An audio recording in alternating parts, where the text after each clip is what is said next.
Welcome to SVG-TV News for Thursday, December 5th, 2019. I am Rochelle Batiste with the details. SVG has placed in the top 100 for quality of life, ranking number 99 for the UNDP Human Development Index. The report is expected to be launched on Monday, December 9th in Bogota, Colombia. SVG ranked just behind Jamaica and Togo, the Dominican Republic and St. Lucia, but ahead of Suriname, the Maldives and Dominica. The report notes that SVG runs a $1.2 billion economy in the same league as St. Kitts and Nevis or Grenada. It was further noted that while in most OECS countries, excellent performance in the education sector is coupled with less positive health outcomes, SVG is the opposite as a public health champion of the Caribbean, but education results leave room for improvement. With 73 years of life expectancy, SVG trails behind Dominica 78 and Cuba 79. The report further notes that maternal mortality and adolescent birth rates are too high. However, SVG enjoys a quasi-universal antenatal care and birth attendance by skilled personnel, a phenomenal almost universal immunization record on DPT and measles, a ratio of 52 hospital beds per 10,000 persons, the second highest in the region after Barbados. Low infant mortality and TB rates owed to a 4.2% of GDP health expenditure. The report also outlines that the labor market figures show an 18% joblessness and 40% youth unemployment, but with much better quality of employment in SVG, only 10% of jobs are vulnerable as opposed to 30% in St. Lucia. The rule of law figures, the reports say, are less favorable, with a high prison population and one of the highest homicide rates, with St. Kitts and Nevis and Trinidad and Tobago tripling the relatively quiet Antigua and Barbuda and Barbados. The 2019 Human Development Report will focus on understanding the dimensions of inequality most important to people's well-being and what is behind them.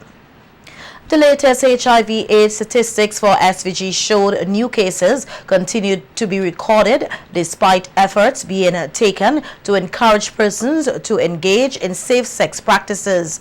Director of the HIV/AIDS unit, Ferocia Roach, said the majority of new cases are persons between the age group 15 to 24. As we hear in this report, she is appealing to the corporate sector to support the unit with its education awareness programs nationwide. There are 844 persons presently living with the HIV virus in St. Vincent and the Grenadines. For the last 3 years, there were 125 new cases, and this year at the end of October, there were 31 new cases, with the majority being males. This was revealed by Director of the HIV/AIDS unit, Ferocia Roach. Males account for 21 and females 10. Of the 31 new cases, 11 or 35.4 were within the age group 15 to 24. 5 or 16.1% were between the ages 36 to 45, and 9 or 29% were between the ages 46 to 55. We had one person reporting within the age group 55 to 64 and one between the age group 65 years and over. Roach said that the unit faces a number of challenges, which include being cash-strapped. She said they would like to do more, especially with their educational programs, but will need financial support. So we are seeing the majority of cases, new HIV infection within the younger age group and the most productive age group. I think we need to be educating more about HIV, because we're seeing a lot of our clients, they're being discriminated and stigmatized against, because we've had several complaints where persons would go to an employer and they get a job, and a few days or a few weeks after, that employer would be sending the person to get an HIV test, or they will dismiss that person. The director of the HIV/AIDS unit said there is also need for more care and treatment sites, as there is only one presently in the country. Care and treatment site, and persons are accessing, but I think it is important that we fully integrate HIV care and treatment into the primary healthcare system, so persons within their health district can access care and treatment within their own health district, because sometimes it is a problem for persons to travel from wherever they are to come to the one care and treatment site. Roach is also appealing for the corporate sector to assist the unit in whatever way possible, financially or otherwise. So I would love to appeal to corporate society to come on board and help us in any way they can, so that we can help the persons living and affected by HIV. If you're negative, we will help and support you to stay negative. If you're positive, we'll provide the support to take you through treatment and care so that you can live a normal, healthy life. Despite the new recorded cases, SVG is still considered a low-incidence HIV country, with an annual average of new diagnosed HIV infections being 41. The prevalence rate is 1.47. Persons are again asked to get tested and know their status. For SVG-TV News, Larissa Pogsley-Kidd. And infectious disease specialist Dr. Josie Davy explains the causes and symptoms of the disease, which many persons tend to forget. She particularly emphasized the need for infected persons to take their treatment. Giving you a set of treatment, and that will vary depending on what other comorbidities or what other illnesses you have. At your first line treatment, it doesn't matter what your CD4 count is, it doesn't matter what your viral load is. Eventually that first set of treatment would be able to lower your viral load. Now viral load is just a measure of how much virus is multiplying in the blood. HIV likes to hide out in sanctuary sites. So it hides out in your brain cells, in the gut, in the kidneys, and the gonads, which are the ovaries and the testicles. So if someone starts treatment and we get to a point where we say their viral load is undetectable, meaning that there's no virus circulating in blood, if that person thinks they're healed and they stop taking treatment, then all the other sites where the virus hides out, then it starts multiplying from those sites. Dr. Davy said the earlier persons get tested and know their status, the better it will be for those with the virus to receive the necessary treatment. The ideal thing is for persons to, one, get tested, know your status. If you are HIV positive, you enroll into clinic and to care. We start you on antiretrovirals. It doesn't matter what stage you are anymore. So even if you're acute HIV stage 1, even down to AIDS, everyone starts treatment. And we'll be able to bring your viral load down to undetectable within the first 6 months of treatment, or sometimes even a little before. But it's important for persons to stay on treatment to remain healthy, to give your immune system time to recuperate. So after the first line treatment has failed, because all treatment eventually fails. When that's failed, then we switch you to second line. If second line fails, then we switch you to a third line. And there's also what we call rescue therapy, where we just throwing quite a bit of stuff at you just to keep you alive. Many persons may not recognize symptoms of the virus. As Dr. Davy explains, the symptoms vary from person to person. Someone's in an accident and you touch the blood and you may have an abrasion or cut on your finger, then transmission is possible. And when we say sex, we're referring to vaginal, anal sex. The oral sex only if there are breaks in the mouth and the mucosa that you may be able to contract. And of course there is vertical transmission of HIV, where a baby can get the HIV from their mom in the womb, during delivery, and breastfeeding. There is also some evidence for tethering. Tethering is where you have chew the food and you give it to the child, the infant. There is evidence for transmission as well. Stage 2, they may have like mild skin lesions. There may be some weight loss, but not enough to make you scared. Maybe just a 2-3 pounds up to 10. and they may have fungal lesions, nail lesions. Now, I'm not saying that everybody who has nail lesions have HIV, but I'm just telling you some of the things that happens in stage 2. Stage 3, the infections increase. They may have things like recurrent bacterial pneumonia. You may see some tuberculosis in the stage 3. Stage 4 is what we refer to as AIDS, where you can get just about any infections and then you're at more at risk for certain cancers. SVG recorded its first HIV case in the early 1980s. From then to now, over 1,600 persons have tested positive. Currently, 844 persons are living with the disease in the country. In other news, the police have launched an investigation into the circumstances surrounding the death of Roshana Batiste, a 7-year-old student of Vermont. The child's body was discovered at the Penistone River about 3:10 p.m. on Tuesday.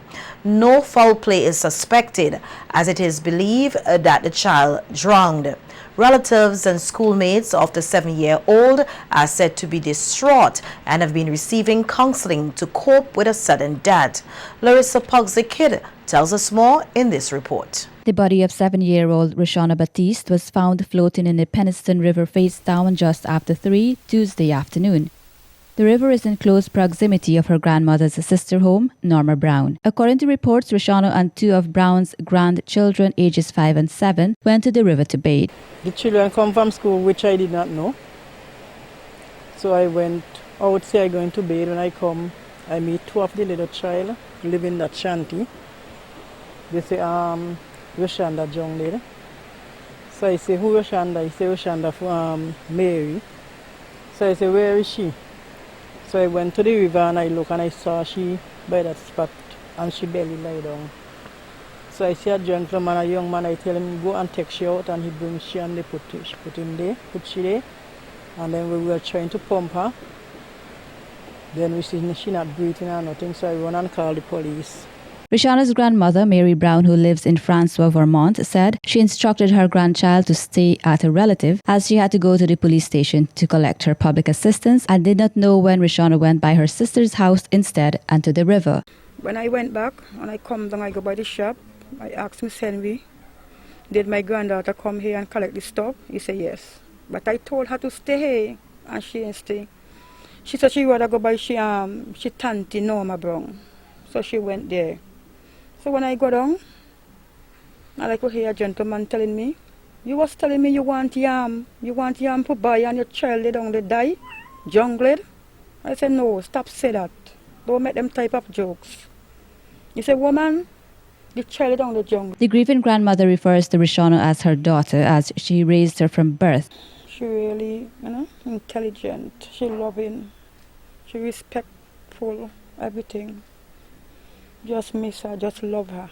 Roshana's mom is in the Royal Navy and her father reportedly works in the Grenadines. Mary Brown also lost a child to drowning at the very same river many years ago. Her sister Norma Brown said persons use the Penistone River for recreational and other activities. However, there is a spot in the river that is very deep. This hole is named of Mama Barbie.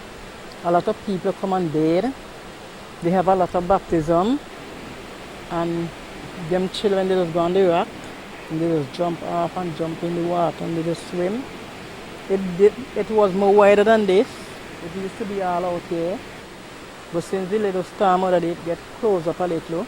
Grandmother of the deceased said her wish is that there is no more drowning at the river and advises parents not to allow children to bathe in the river unsupervised. Well, I think for now what happened to my granddaughter there, I think our parents must be more careful with their children and try to rebuke them from this river thing. Tell them don't go to river them alone because I think good for them.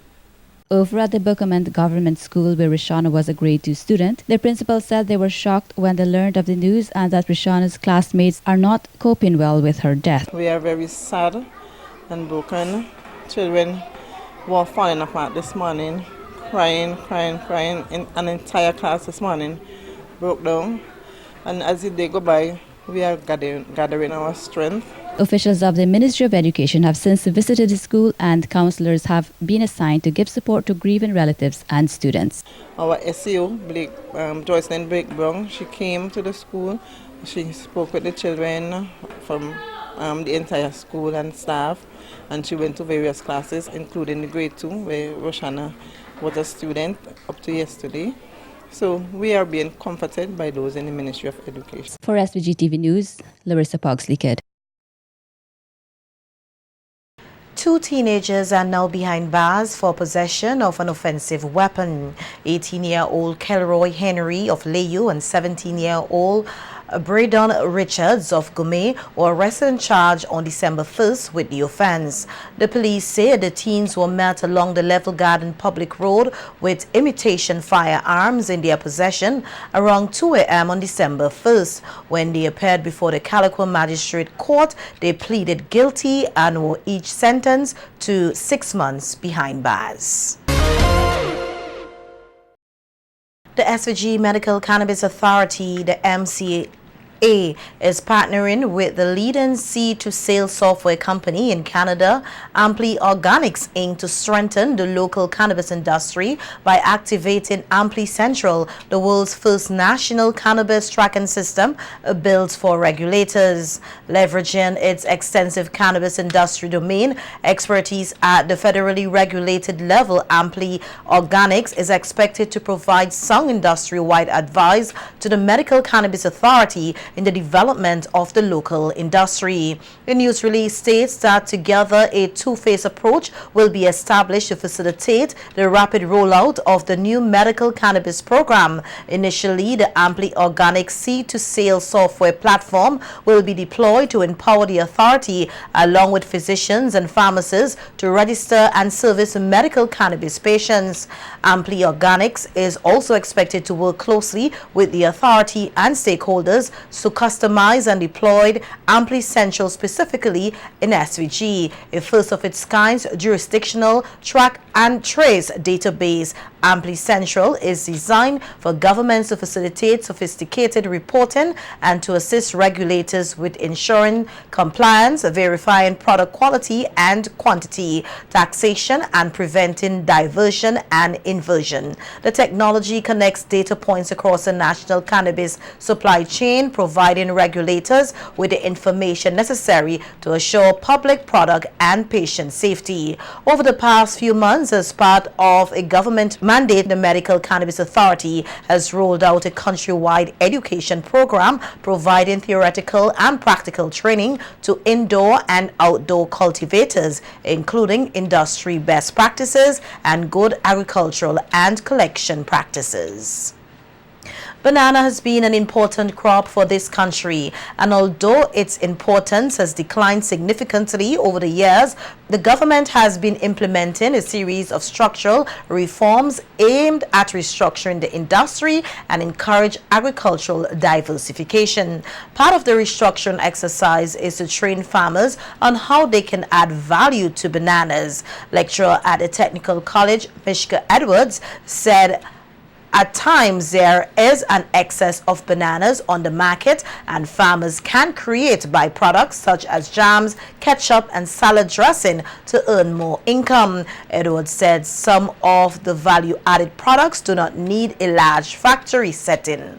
All right, so with the products and the value addition that we did today with the farmers, I think when the farmers came to the workshop, they think it's going to be something that you would need a processing unit for or a factory, but I show them basic simple things that they can do from the comfort of their own home. I mean, take for example the banana salad dressing. You know, you just get your ripe banana and everything, all the ingredients such as your spices, your herbs, oil is needed in the banana, so you could utilize things such as the coconut oil and those sort of things, and you actually blend them together and you make a salad dressing. Now with the salad dressing, people may think that you've just made this for home use. This salad dressing that was showed to the farmers today, they can actually bottle it and sell it to hotels, restaurants, supermarket, because they actually were shown ways how they could actually extend the shelf life in terms of preserving the salad dressing and those sort of things.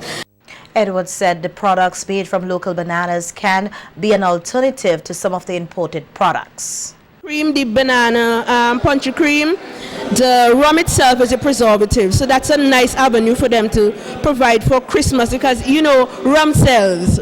So the banana punch cream, that is something that they can market, because if you go to the supermarket, you normally see original punch cream, or you see the chocolate punch cream, but it's not cocoa. The chocolate punch cream is basically like processed cocoa powder or processed strawberry powder and those sort of things. But this is a fresh produce, your natural banana that you take and you make a punch cream. So that is adding value to the banana. That's another avenue that they can provide to create another added stream of income for their family. The lecturer also stressed the need for proper packaging of these value-added products. Right? This is where you take your lettuce or whatever your lettuce, your sweet potato, your tomato.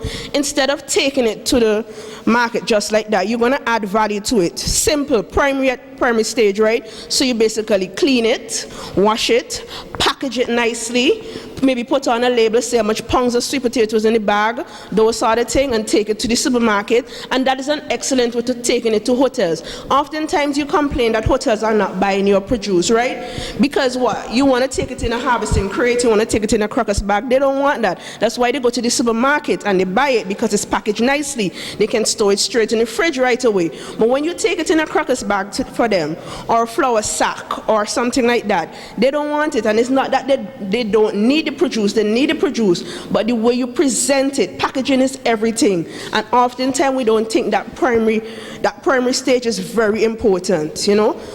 It's actually creating a different market for yourself than to take your stuff straight to the market and actually take it there in a flour sack. You wash it, clean it, package it nicely, label it, and take it to the hotels. That's another market right there.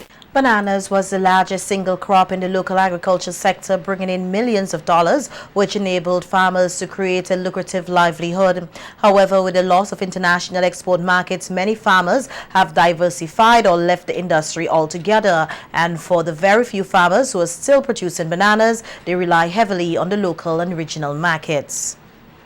The Caribbean Agriculture Research and Development Institute, CADI, today celebrates CADI Day with a series of activities. One of these activities was a presentation at the Technical Vocational Education Division of the SVG Community College. Students were sensitized on the important role CADI plays in agriculture in the region, as well as issues related to food security and food production. One of the areas which CADI continues to conduct research in is in relation to disease affecting bananas. CADI representative Gregory Linton said while they have found some excellent variety of bananas in SVG which can resist several plant diseases, they do face market-related challenges. Linton explained to the students some of the market-related challenges. Which is what we would traditionally call a Panama disease. It wiped out the Grommichel, all right? And then the Cavendish, boom, they discovered Cavendish. And Cavendish was resistant, did nothing. But Cavendish had a challenge because, I mean, it was sturdy, you could ship it, it could take the rigors of shipping and so forth, so it was good. But people struggle to get used to it. Can you imagine, for example, right now, when you taste a really nice ripe banana, how delicious it is? And persons had problems or difficulties getting used to that, all right, because the Grommichel was so much nicer. So I just think it's just time and people getting accustomed, So going back to this, we just have to promote them, all right, and hope that people can acquire the taste, all right. And we want to work with you and the persons who do the product development. So maybe not necessarily to eat ripe, but maybe we can do wines, all right, because I understand you all do excellent wines and so here, or chips, because these are very good for chips. Another variety which is being researched is the FHI1 or the FIA18. Linton said this too is resistant to plant disease. Then we have FIA18. FIA18 is very nice in the sense that it's pretty, it's attractive when you peel it and when you cook it, clean, no oxidization, and more or less, well, it says bitter sweet apple flavor. We've got better reviews having it as a cooking banana as opposed to a dessert banana, which is here because again it would have that bittersweet appleish flavor, sort of like mafobi. And then another problem, you have a lot of finger drop. So it matures very quickly. So it matures, Cavendish would normally mature within 13 weeks after bunching. So this would mature less, maybe 10 weeks. All right, and it's very deceptive in the sense that today you'll see green, and by tomorrow it's all ripe, and then all the fingers drop. So in terms of export and shipping, that will be a nightmare. So CADI has also done research on a variety of plantains, which include the FHI1 or the FIA21, popular in Latin America. You have the ripe fried bake. Because fried, I don't know if you ever tried have frying a ripe banana. You ever tried frying a ripe banana? Were you successful or didn't? A ripe banana. Well, I the family of green tea. Yeah. No, a ripe banana. Yeah. It will make a mess. Yeah. So, yeah. Those are some of the experiences that we have. You know, persons may say otherwise, but these are my experiences. Well, I know the fig. Yeah. So, But got cooked, yeah. And then chips, definitely. All right. Can make good chips. Not chips that are not too hard and so forth, but yeah, once it's green. All right. So then those are the challenges you would have with it.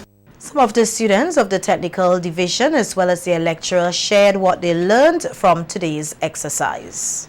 This morning, my mind is open to the production of different crops, and for some people it could be where the money lies, because we saw like how much export we get from the country, how much crops we exporting, and we also see like if we're having a specific problem with a crop, we see the combating methods, and we could not only use pesticides, we could use like homemade methods. I think that CADI is doing a lot because it is a big organization, and to be doing so much in like one country, the only thing I see lacking is like the involvement of younger people, and not only the involvement, but letting we get a chance to generate our ideas and like walk along with older folks. I've learned a new way of planting cassava, which is basically cutting the cassava sticks to at least 3 inches with 2 nodes on them and planting them or leaving them to burst and then transplanting them. But you cannot leave them for too long because they will dry out. And I've also learned that CADI has been helping different cassava processors, which are the bakeries that bakes cassava, and I would love for them to help us. Yes. Okay. So one thing I think that the CADI should do is that they should involve more young youths like the college students, especially the agriculture and entrepreneurship program students, into their business. I've spoken with Mr. Linton on certain varieties where we can utilize in our agro-processing class to see how we can add value to that. For example,